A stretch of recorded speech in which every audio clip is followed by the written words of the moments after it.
In my recent essay for Foreign Affairs, I propose a new engagement consensus between the United States and China, built upon what might be called the G2RS, a vision of the two powers as a G2 of responsible stakeholders.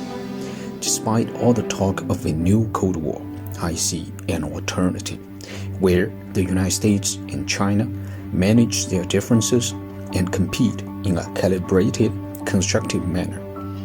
Instead of a rivalry that splits the world, the United States and China could lead as responsible stakeholders. Here's why.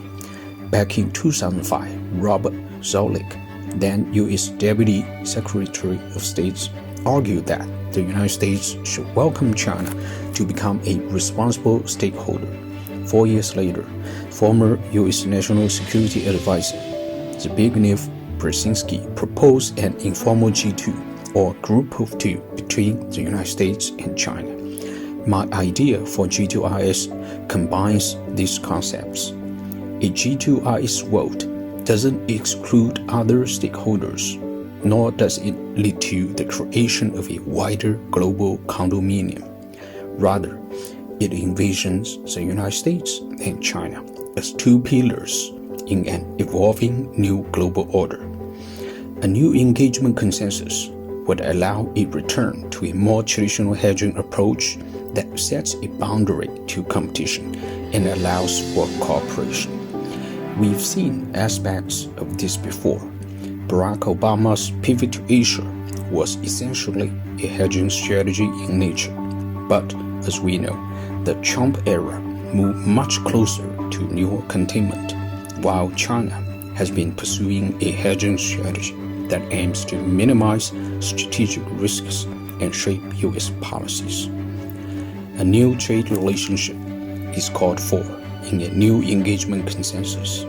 Instead of pursuing a damaging, complete decoupling of the two economies, Washington and Beijing might be able to relink or recouple their economies on a new basis of reciprocity. To be sure, it is far from certain that a new engagement consensus will emerge. Rather, the opposite might become a reality.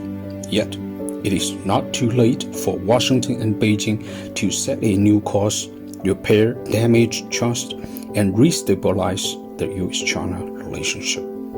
Ultimately, both Americans and Chinese must ask themselves the same question. Do they want to let suspicion and antagonism define the years ahead, or face competition with confidence and patience? If they choose the latter, a new engagement consensus in a G2RS world are still possible, though far from certain. The stakes are too high for both sides not to try. I'm Wang Dong. Thank you for watching and listening.